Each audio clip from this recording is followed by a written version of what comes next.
Hi all, ഫെറ്റ്ലയുടെ YouTube ചാനലിലേക്ക് എല്ലാവർക്കും സ്വാഗതം. ഇന്നത്തെ വീഡിയോ നമ്മൾ ഡിസ്കസ് ചെയ്യാൻ പോകുന്ന ടോപ്പിക്കാണ് AWS അല്ലെങ്കിൽ ആമസോൺ വെബ് സർവീസ്. നമുക്കൊരു എക്സാമ്പിൾ വഴി ഈ AWS എന്താണെന്ന് സിമ്പിളായി മനസ്സിലാക്കാം. നമുക്കൊരു ഓൺലൈൻ ഷോപ്പിംഗ് ആപ്ലിക്കേഷൻ കൺസിഡർ ചെയ്യാം. അത് ആദ്യം സ്റ്റാർട്ട് ചെയ്തപ്പോൾ അതിന് വളരെ കുറച്ച് യൂസേഴ്സ് മാത്രമേ ഉണ്ടായിരുന്നുള്ളൂ. പിന്നെ അത് പല ഓഫേഴ്സ് കൊടുത്തത് കാരണം പല യൂസേഴ്സ് പയ്യെ കൂടാൻ തുടങ്ങി. പിന്നെ ഒരു ബിഗ് ബില്യൺ ഡേ പോലെ ഒരു ഓഫർ വരുന്നപ്പോൾ ധാരാളം യൂസേഴ്സ് ആ ഓൺലൈൻ ഷോപ്പിംഗ് ആപ്ലിക്കേഷനിൽ കയറി പർച്ചേസ് ചെയ്യാൻ തുടങ്ങി. അതുകൊണ്ട് തന്നെ ധാരാളം യൂസേഴ്സ് വന്നതുകൊണ്ട് തന്നെ അതിൻ്റെ സെർവറിൻ്റെ ആ റിക്വസ്റ്റ് എല്ലാം താങ്ങാൻ സാധിക്കാതെ തന്നെ ആ സെർവർ ക്രാഷായി. അപ്പോൾ ഈ കേസിൽ വീണ്ടും കാശ് കൊടുത്ത് സെർവർ അധികം വാങ്ങിക്കാതെ നമുക്കവിടെ ഈ പ്രശ്നത്തെ പരിഹരിക്കാനുള്ളൊരു പരിഹാരമുണ്ടോ? അതായത് യൂസേഴ്സ് കൂടുന്നതനുസരിച്ച് സെർവറിൻ്റെ കപ്പാസിറ്റി കൂട്ടുകയും അതേപോലെ തന്നെ യൂസേഴ്സ് കുറയുന്നതനുസരിച്ച് കപ്പാസിറ്റി കുറയ്ക്കുകയും ചെയ്യാൻ പറ്റുന്നൊരു സംവിധാനം അവൈലബിൾ ആയിട്ടുണ്ടോ? ഉണ്ട്. അതാണ് AWS അല്ലെങ്കിൽ Amazon web service. Cloud computing ലോകത്തിൽ തന്നെ വൺ ഓഫ് ദ ലീഡിംഗ് പ്ലാറ്റ്ഫോമാണ് AWS എന്ന് പറയുന്നത്. ഈ പ്രശ്നം AWS എങ്ങനെയാണ് പരിഹരിക്കുന്നത് എന്ന് പഠിക്കുന്നതിന് മുമ്പേ നമുക്ക് AWSൻ്റെ പാസ്റ്റും ഹിസ്റ്ററിയൊക്കെ ഒന്ന് പഠിച്ചു നോക്കാം. AWS ആദ്യമായിട്ട് ഇൻട്രൊഡ്യൂസ് ചെയ്തത് 2002 അന്ന് ഇൻട്രൊഡ്യൂസ് ചെയ്തപ്പോൾ അതിന് വളരെ ലിമിറ്റഡ് ആയിട്ടുള്ള സർവീസ് മാത്രമേ ഉണ്ടായിരുന്നുള്ളൂ. അതായത് ടൂൾസും കാര്യങ്ങളൊക്കെ ഡെവലപ്പേഴ്സിന് ഡെവലപ്പ് ചെയ്യാൻ വേണ്ടി കൊടുക്കാനുള്ള ടൂൾസൊക്കെ പ്രൊവൈഡ് ചെയ്യുക. അതായത് Amazon.com എന്ന വെബ്സൈറ്റ് ഡെവലപ്പ് ചെയ്യാനും അപ്ഡേറ്റ്സ് ഒക്കെ ചെയ്യാൻ വേണ്ടിയിട്ട് ടൂൾസും പ്രൊവൈഡ് ചെയ്യാൻ മാത്രമായിരുന്നു 2002 ഇത് ഇൻട്രൊഡ്യൂസ് ചെയ്തപ്പോൾ ഉള്ള മെയിൻ പർപ്പസ് എന്ന് പറയുന്നത്. പിന്നെ 2006 ഇതിൻ്റെ ആദ്യത്തെ ക്ലൗഡ് സർവീസ് ഇൻട്രൊഡ്യൂസ് ചെയ്തു. പിന്നീട് 2016 10 ബില്യൺ എന്ന റവന്യൂ ടാർഗറ്റ് അത് മറികടന്നു. പിന്നെ ഇപ്പോൾ ആമസോൺ വെബ് സർവീസ് ഏകദേശം 100-ലധികം സർവീസ് പ്രൊവൈഡ് ചെയ്യുന്നുണ്ട് അതിൻ്റെ ക്ലൗഡ് കമ്പ്യൂട്ടിംഗ് വഴി. ഇപ്പോൾ കറണ്ട് സിറ്റുവേഷനിൽ ഏകദേശം 45%-ലധികം ആൾക്കാർ AWS എന്ന ഈ ക്ലൗഡ് പ്ലാറ്റ്ഫോം യൂസ് ചെയ്യുന്നുണ്ട്. ഇനി നമുക്ക് AWS എന്താണെന്ന് പഠിക്കാം. AWS എന്ന് പറയുന്നത് ഒരു സെക്യൂർ ക്ലൗഡ് പ്ലാറ്റ്ഫോമാണ്. അത് പ്രൊവൈഡ് ചെയ്യുന്ന സർവീസസ് എന്തൊക്കെയാണെന്ന് വെച്ച് കഴിഞ്ഞാൽ ക്ലൗഡ്, ഡാറ്റാബേസ്, നെറ്റ്വർക്കിംഗ്, അതേപോലെ തന്നെ കണ്ടൻറ് മാനേജ്മെൻറ്റ് സിസ്റ്റം എന്നൊക്കെയാണ്.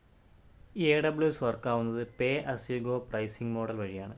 അതെന്താണെന്ന് വെച്ച് കഴിഞ്ഞാൽ നമ്മൾ എത്രത്തോളം AWSൻ്റെ പ്ലാറ്റ്ഫോം ഉപയോഗിക്കുന്നുണ്ടോ അത്രത്തോളം മാത്രം നമുക്ക് പേ ചെയ്താൽ മാത്രം മതി. ഈ AWSൻ്റെ മറ്റ് അഡ്വാൻറ്റേജസ് എന്തൊക്കെയാണെന്ന് വെച്ച് കഴിഞ്ഞാൽ ഫസ്റ്റ് എന്ന് പറയുന്നത് സെക്യൂരിറ്റിയാണ്.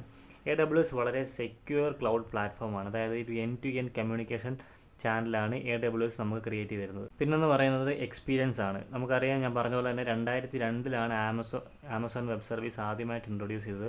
അതുകൊണ്ട് തന്നെ ഇത്രയും വർഷത്തെ ഒരു എക്സ്പീരിയൻസ് ഉള്ളതുകൊണ്ട് തന്നെ അതുകൊണ്ട് സെക്യൂരിറ്റി റിലേറ്റഡ് ആയാലും മറ്റെന്ത് പ്രശ്നം ഉണ്ടാവാനും ചാൻസസ് വളരെ കുറവാണ്. പിന്നെ മറ്റൊരു അഡ്വാൻറ്റേജ് എന്ന് പറയുന്നത് വളരെ ഫ്ലെക്സിബിളാണ്. അതായത് യൂസേഴ്സിന് സെലക്ട് ചെയ്യാൻ സാധിക്കും ഏത് ഓപ്പറേറ്റിംഗ് സിസ്റ്റം യൂസ് ചെയ്യണം, ഏത് ഡാറ്റാബേസ് യൂസ് ചെയ്യണം, ഏത് ലാംഗ്വേജ് യൂസ് ചെയ്യണം. അങ്ങനെ ഒരു ഫ്ലെക്സിബിലിറ്റി ഓൾസോ AWS പ്രൊവൈഡ് ചെയ്യുന്നുണ്ട്. പിന്നെന്ന് പറയുന്നത് വളരെ ഈസി ടു യൂസ് ആണ്. അതായത് നമുക്ക് വളരെ എളുപ്പത്തിൽ മനസ്സിലാവുന്ന രീതിയിലാണ് ഇതിൻ്റെ ഇൻ്റർഫേസും കാര്യങ്ങളൊക്കെ. അതായത് ഇപ്പോൾ ഒരു സോഫ്റ്റ്വെയർ നമുക്ക് ഡിപ്ലോയ് ചെയ്യണമെങ്കിലോ അതെല്ലാം വളരെ സിംപ്ലിഫൈഡ് രീതിയിലാണ് അതിൽ സെറ്റ് ചെയ്ത് വെച്ചിരിക്കുന്നത്. പിന്നെന്ന് പറയുന്നത് എല്ലാ ക്ലൗഡ് പ്ലാറ്റ്ഫോമിലുള്ള പോലെ തന്നെ സ്കെയിലബിലിറ്റിയാണ്. അതായത് യൂസേഴ്സിൻ്റെ നീഡ് അനുസരിച്ച് നമുക്കൊരു ആപ്ലിക്കേഷൻ്റെ സ്കെയിലപ്പ് ചെയ്യാൻ പറ്റും, അതുപോലെ തന്നെ സ്കെയിൽ ഡൗൺ ചെയ്യാനും പറ്റും. ഈ AWS എന്ന് പറയുന്നത് പല ഡൊമൈനിൽ പല സർവീസ് പ്രൊവൈഡ് ചെയ്യുന്നുണ്ട്. ഇപ്പോൾ നമ്മൾ ആദ്യം കൺസിഡർ ചെയ്ത ഓൺലൈൻ ഷോപ്പിംഗ് പോർട്ടലിനൊരു ആപ്ലിക്കേഷൻ ക്രിയേറ്റ് ചെയ്യണമെങ്കിൽ നമുക്ക് ഈ AWS യൂസ് ചെയ്ത് കഴിഞ്ഞ് വളരെ എളുപ്പത്തിൽ ക്രിയേറ്റ് ചെയ്യാൻ സാധിക്കും. അതായത് ഒരു ആപ്ലിക്കേഷൻ ഡെവലപ്മെൻറ്റിൻ്റെ സ്റ്റാർട്ട് ടു എൻഡ് വരെയുള്ള പ്രോസസ്സ് ഫുൾ നമുക്ക് കൺട്രോൾ ചെയ്യാൻ പറ്റും ഈ AWS വെച്ചിട്ട്. അതായത് ഫസ്റ്റ് അതിൻ്റെ ഡെവലപ്പ് ചെയ്യുന്നതായാലും അത് ഡിപ്ലോയ് ചെയ്യുന്നതായാലും അത് റൺ ചെയ്ത് ടെസ്റ്റ് ചെയ്യുന്നതായാലും അതേപോലെ തന്നെ ആപ്ലിക്കേഷനെ സ്കെയിലപ്പ് ചെയ്യണോ സ്കെയിൽ ഡൗൺ ചെയ്യണമെങ്കിലും എല്ലാം നമുക്ക് ഈ AWS വളരെ ഉപയോഗപ്രദമാണ്.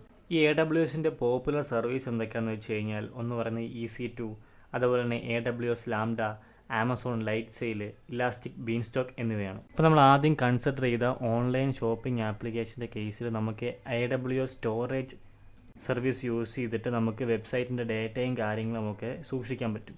ഇത് നമുക്ക് ഈ ഡേറ്റ ഉപയോഗിച്ച് നമുക്ക് നമ്മുടെ കോസ്റ്റ് എല്ലാം റെഡ്യൂസ് ആയിട്ടുണ്ടോ, അജിലിറ്റി കൂടിയിട്ടുണ്ടോ, അങ്ങനെ പല കാര്യങ്ങളും അനലൈസ് ചെയ്യാൻ സാധിക്കും. AWS സ്റ്റോറേജ് സർവീസിൻ്റെ കീഴിൽ വരുന്ന പോപ്പുലർ സർവീസസ് ആണ് Amazon S3, EBS, S3 glacier, elastic file storage എന്നതൊക്കെ. നമുക്ക് യൂസേഴ്സിൻ്റെ ഡേറ്റയും കാര്യങ്ങളും എല്ലാം AWS ഡാറ്റാബേസ് ഓൾസോ യൂസ് ചെയ്ത് നമുക്ക് സ്റ്റോർ ചെയ്യാൻ സാധിക്കും. ഡേറ്റാബേസിൻ്റെ കീഴിൽ വരുന്ന പോപ്പുലർ സർവീസസ് ആണ് ആമസോൺ RDS, DynamoDB, അതേപോലെ തന്നെ റെഡ്ഷിഫ്റ്റ് എന്ന് പറയുന്നത്. ഇപ്പോൾ നമ്മുടെ ഓൺലൈൻ ഷോപ്പിംഗ് ആപ്ലിക്കേഷൻ്റെ ഗ്രോത്ത് വളരെ രീതിയിൽ മുന്നോട്ട് പോവുകയാണെങ്കിൽ നമുക്കതിന് നെറ്റ്വർക്കിംഗ് ഇമ്പ്രൂവ് ചെയ്യേണ്ടി വരും. അപ്പോൾ ഇത് ഓൾസോ AWS പ്രൊവൈഡ് ചെയ്യുന്നതുകൊണ്ട് through AWS networking. Popular services പറയുന്നത് ഇതൊക്കെയാണ്: Amazon VPC, Amazon route S3, Amazon elastic load balancing എന്നതൊക്കെയാണ്. AWS മെയിനായിട്ടും സർവീസ് പ്രൊവൈഡ് ചെയ്യുന്ന മറ്റ് ഡൊമൈനുകളാണ് analytics, block chain, container, machine learning, IoT അല്ലെങ്കിൽ ഇൻ്റർനെറ്റ് ഓഫ് തിങ്സ്, അങ്ങനെ പലതും AWS പ്രൊവൈഡ് ചെയ്യുന്ന സർവീസസുകളുണ്ട്. പോപ്പുലറായ പല കമ്പനികളും ഈ AWS യൂസ് ചെയ്ത് അതിൻ്റെ ബിസിനസ് ഇമ്പ്രൂവ് ചെയ്യാൻ യൂസ് ചെയ്ത് സക്സസ്ഫുൾ ആയിട്ടുണ്ട്. വൺ ഓഫ് ദി ഫേമസ് എന്ന് പറയുന്നത് നെറ്റ്ഫ്ലിക്സ് ആണ്. അതേപോലെ തന്നെ ലിങ്ക്ഡിന്, ട്വിച്ച്, BBC ഇതെല്ലാം തന്നെ AWS യൂസ് ചെയ്ത് സക്സസ്ഫുൾ ആയതാണ്. അപ്പോൾ ഇതാണ് ഇന്നത്തെ വീഡിയോ നമ്മൾ പഠിച്ചത്. AWSൻ്റെ കുറച്ചൊരു ബേസിക് എക്സ്പ്ലനേഷനാണ്. AWSൻ്റെ പല സർവീസസും കാര്യങ്ങളും എന്തൊക്കെയാണെന്ന് നോക്കിയത്. ഓക്കെ, ഇതിനോട് റിക്വസ്റ്റ് ചെയ്തായിരുന്നു AWSനെ പറ്റി ഒരു ചെറിയ വീഡിയോ ചെയ്യണമെന്ന്. ഓക്കെ, അപ്പോൾ ഇങ്ങനെ നിങ്ങൾക്ക് എന്തെങ്കിലും ചെയ്യണമെന്ന് ആഗ്രഹമുള്ള വീഡിയോസ് ആണെങ്കിൽ കമൻറ്റ് ബോക്സിൽ പറയാം, ഞാൻ അതിനെക്കുറിച്ച് പഠിച്ചിട്ട് ചെയ്യുന്നതായിരിക്കും. അപ്പോൾ ഇതാണ് ഇന്നത്തെ വീഡിയോ. എല്ലാവർക്കും ഇഷ്ടപ്പെടുന്നുണ്ടെന്ന് കരുതുന്നു. ഇഷ്ടപ്പെട്ടാൽ നമ്മുടെ ചാനൽ ഒന്ന് സബ്സ്ക്രൈബ് ചെയ്യുക. ഓൾസോ നിങ്ങൾക്കത് യൂസ്ഫുൾ ആണെങ്കിൽ നിങ്ങളുടെ ഫ്രണ്ട്സിന് ഓൾസോ ഷെയർ ചെയ്യുക. Okay, bye. അപ്പോൾ നമുക്ക് മറ്റൊരു വീഡിയോയിൽ കാണാം. Thank U.